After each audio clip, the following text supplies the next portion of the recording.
you'll also be faithful in much. That is your inner nature. Now, on the other flip side of that, for he who is unrighteous in a very little thing is unrighteous also in much. I never did share. So I'm not going to share now. Yes, brother. You know, sometimes we have a tendency to share with those we are close to. We give to those we are close to. We give to those that we hang around and socialize with.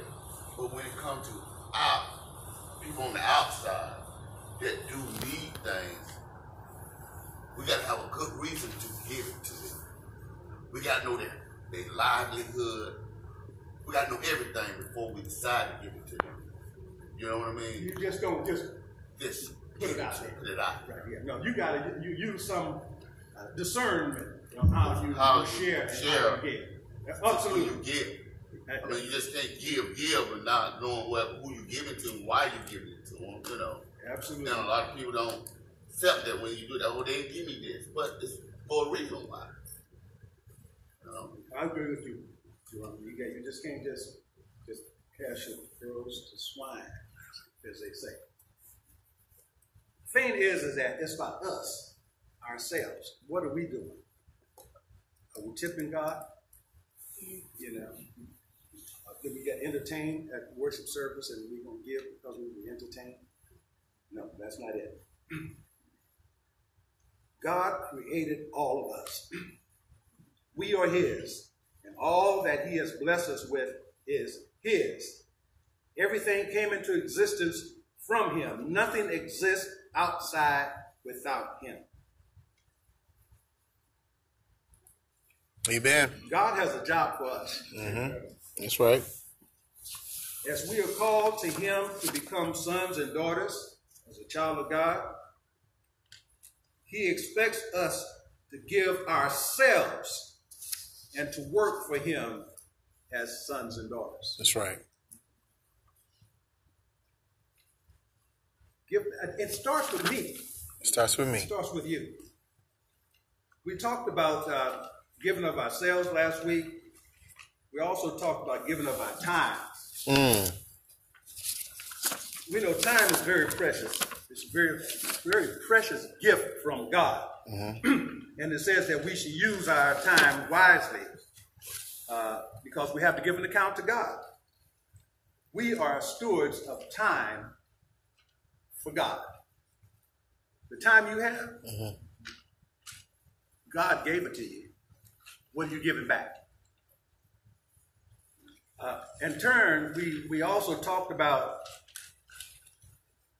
we know people have lost their loved ones. But when time is gone, life ends. When your time is gone, life ends. And so we know that there are some things not necessary to live in. There's some things we can do without. But time is necessary to life itself. There are many things we can get along without, but we cannot get along without time. Brother Phil sent out a text. He didn't have time. How often do we make that complaint, right? I just don't have enough time. Because he was busy trying to do this, busy trying to do that, and he wasn't able to meet, so he sent out a text to those brothers and said, hey, I just don't have time. But that's the whole point. None of us have time other than what God has given us. But we try to give some of that time back to him. And I can't tell you how much time you need to give. I got to give my time. You got to give your time. You got to give your time. Everybody got to give their time. And I like down here, I'm just kind of going over a few things here that we talked about last week. Like time has unique characteristics. Man cannot create time. Can't borrow it. Can't destroy it. Time cannot be saved like money, bought back like good health, hurried up like travel, or slowed down like work. It cannot be purchased with money. And the thing about it, The time in each day is the same for all, whether you're rich or you're poor. It don't matter. Except for the days of our birth and our death. On this, God is no respected person. So we talked about that last week, and I got a lot from that lesson last week. But the emphasis here is on my wife. We talk about this occasionally. When you're on the airplane and they go through the safety procedures, and when they get down to the oxygen mask, they say, "Put it on yourself first."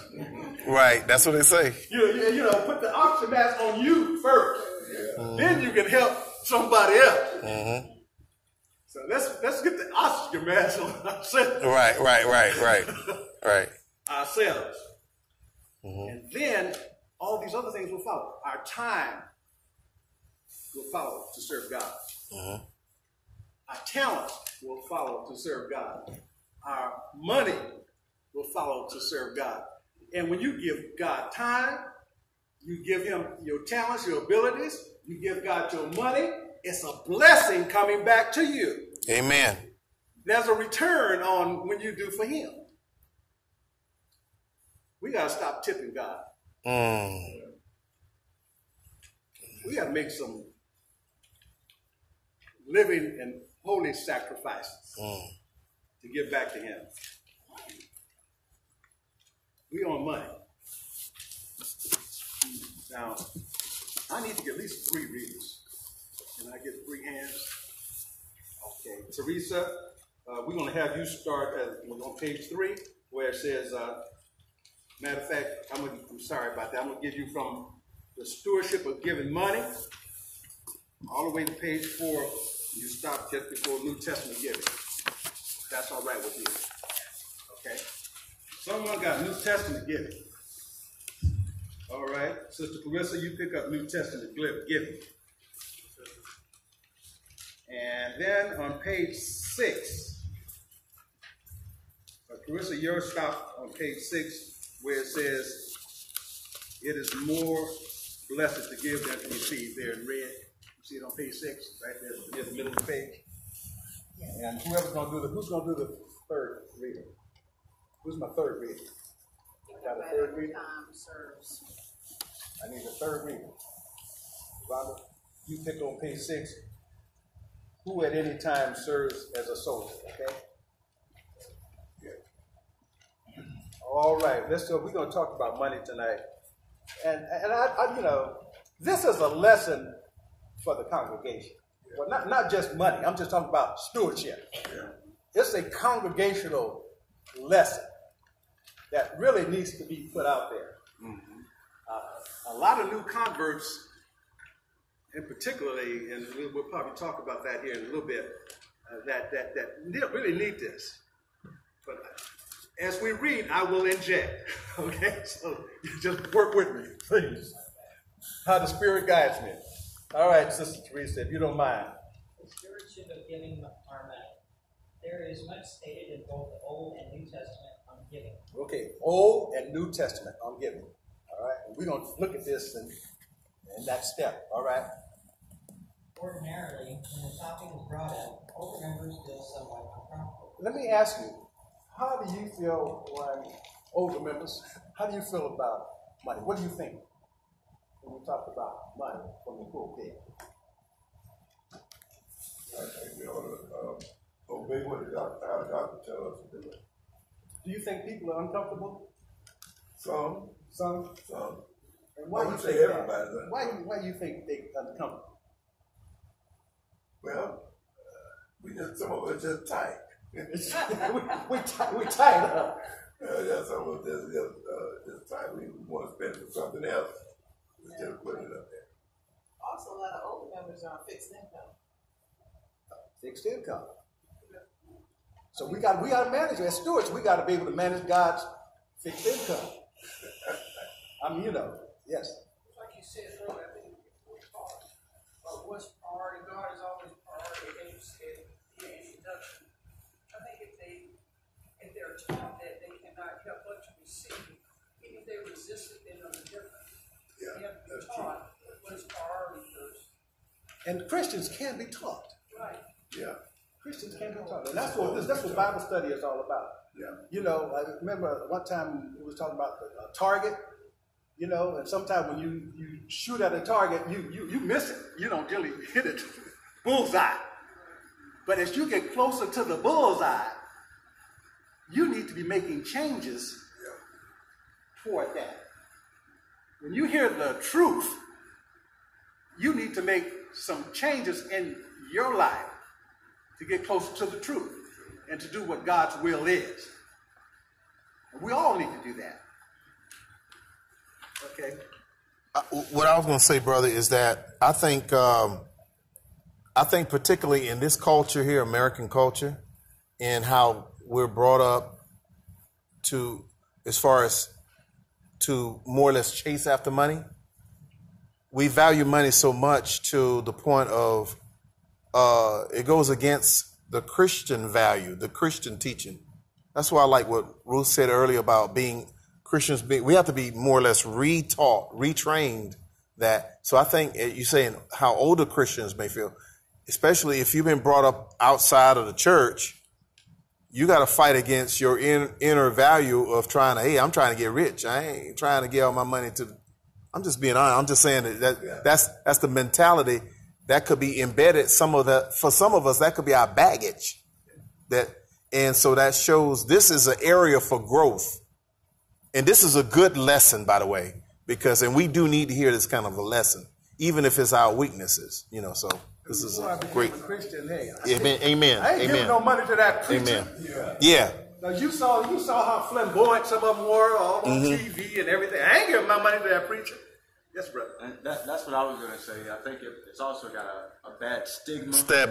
You know, in the denominational world, yeah. Right, mostly. From, you know, crooked preachers and, you know, the stigma that all preachers out just to get money and stuff like that. So it just has a bad stigma to it also. You had a comment. Yes. It's not our money, it's God's money. Right. That's the whole point. It's not God, my house, it's God's house. And that's the whole point.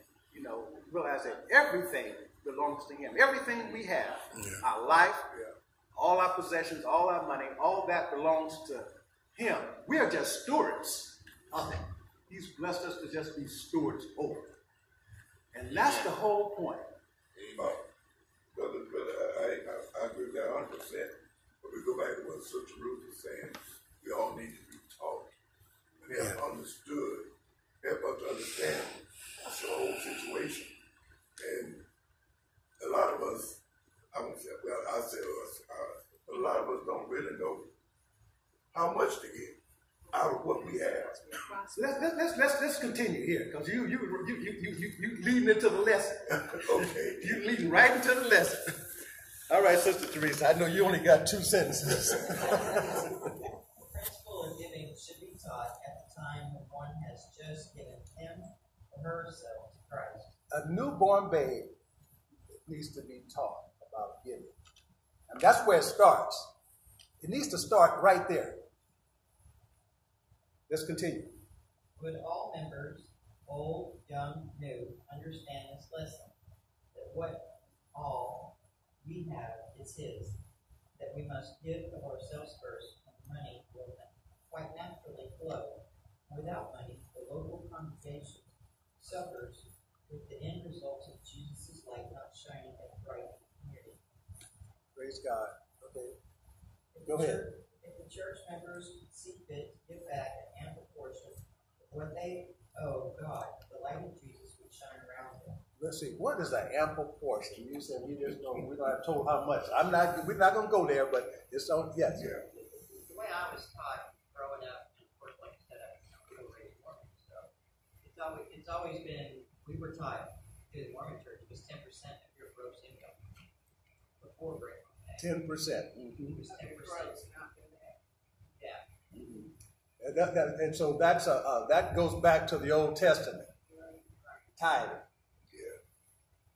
Under the New Testament, grace and truth, we have different law. But like Jesus said, we should do more than the Pharisees. I'm just saying, 10%.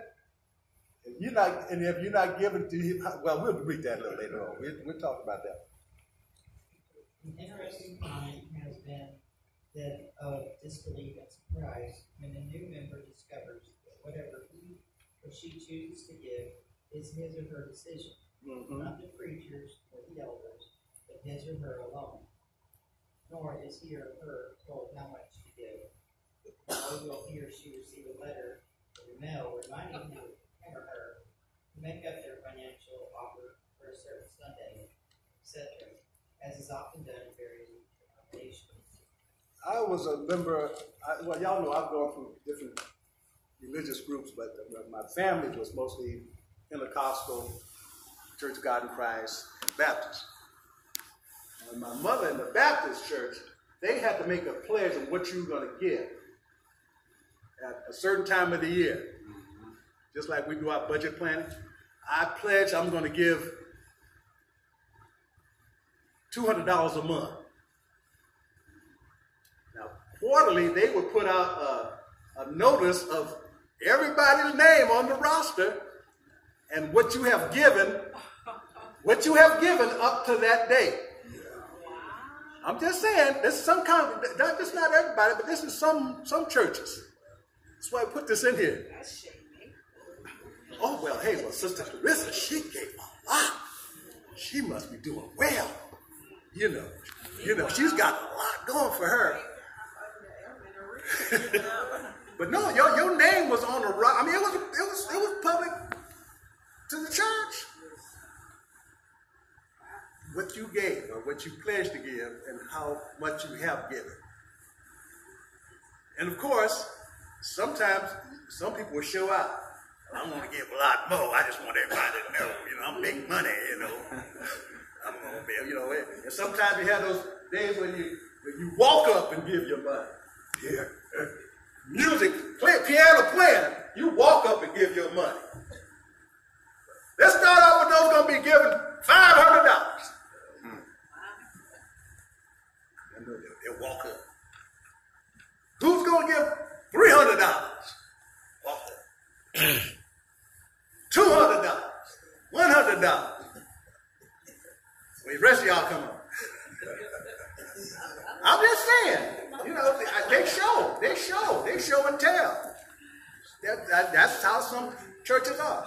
And that's your reward. If you haven't been there, then you won't know. But I'm just saying, there are some churches do that. But see, that's your reward. Jesus says, then you get your reward then, because people see, oh wow, they gave that. That's your reward. Well, by man. They'll give you a call. Hey, Sister Teresa, you got to make up what you didn't do. You think about that. I'm just saying. But in the Lord's church, and I appreciate what Sister Teresa has done, it discovers that, when it comes to giving, it's our decision. Now, we have some instructions about how to give. We're going to go through that. But first of all, we're going to look at Old Testament tithes. Now, before we do that, Sister Teresa, let me just say this. Exodus 1, and y'all don't have to turn there. But let's say this.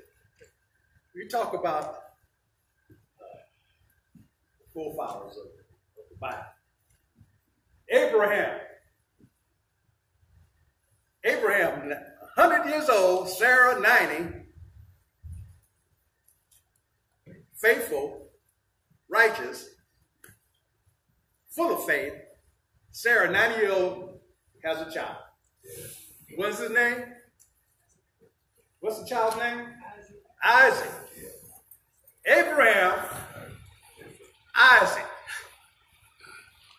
90-year-old woman, faithful, trusting God. She has a child, Isaac. Isaac has Esau and Jacob. Jacob, being the younger one, ended up getting the blessing. Get his name changed to Israel. He stole it. It's God's people now. I'm just saying. I'm just trying to get to a point. We're talking about Old Testament. Yeah. He has 12 sons. Exodus 1. These are the tribes. These are the tribes. We're talking about Old Testament now. You got to put yourself in Old Testament time. You ain't in New Testament now. You Old Testament, okay? Now keep about Old Testament. These people were farmers. They raised their animals. They lived off the land. They sold the animals or the produce that they came up with. And then they gave some of all of it back to God. Faithful. It wasn't just the money. If you made something, material with your hands, you gave some of that back too. But these are the 12 tribes. All right. Now these are the names of the children of Israel which came into Egypt. Which came into Egypt. Every man in his household came with Jacob. Reuben, Simeon, Levi, Judah, Issachar, Zebulun, Benjamin, Dan, Naphtali, Gad, and Asher. And all the souls that came out of the loins of Jacob were 70 souls. For Jacob was in Egypt already. So he's the 12th. There are 12. We know that Moses and Aaron were part of the Levites. The Levi tribe. The priesthood that we're going to go into here.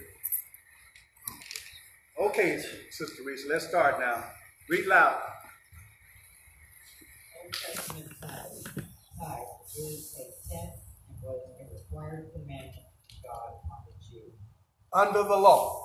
We're talking about being under the law now. Under the law of Moses. It was required of every Jew to give tithe. Continue. This is God speaking here. Then the Lord said to Aaron, you shall have no inheritance in their land, nor own any portion among them. I am your portion and your inheritance among the sons of Israel. To the son of Levi, behold, I have given all the tithes in Israel for an inheritance, in return for their service which they perform, the service of the tent of meeting. In other words, all the religious things that you will do, Levi, you're going to get no land. You're not going to have no land. All the other 11 will have land and areas that they will live in and they will dwell. But you're going to give service, spiritual service, to everyone. But you're not going. Your inheritance will be the 10th that you get from your brothers, the other tribes. That's going to be your inheritance, the tithe. All right, let's go on to the next page. Then the Lord spoke to Moses, saying, moreover, you shall speak to the Levites and say to them, when you take from the sons of Israel the tithe which I have given you from them for your inheritance, then you shall present an offering from it to the Lord, the tithe of tithes. Okay. So,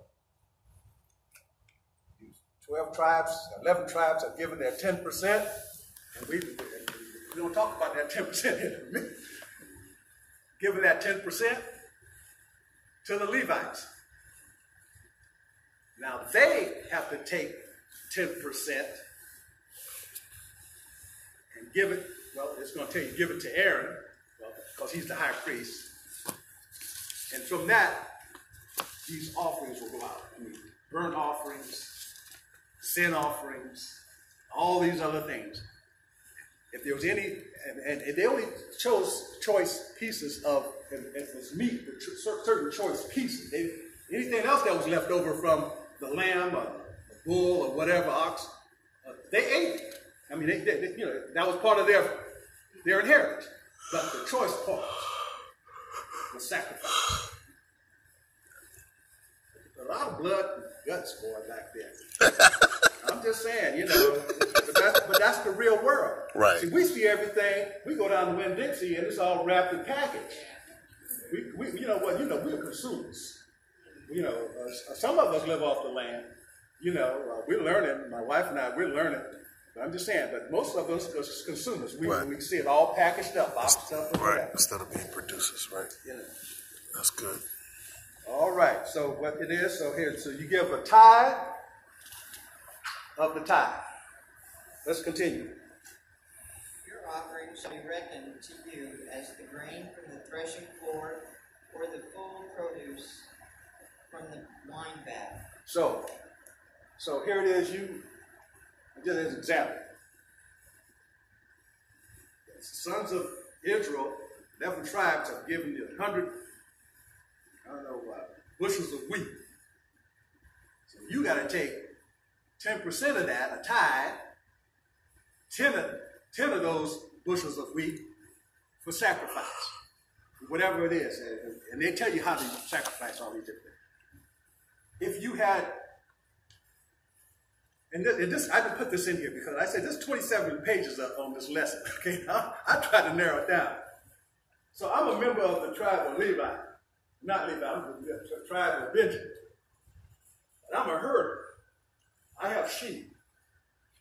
So I count the sheep as they go under the rod. I say 1, 2, 3, 4, 5, 6, 7, 8, 9, 10. 10. You go over here.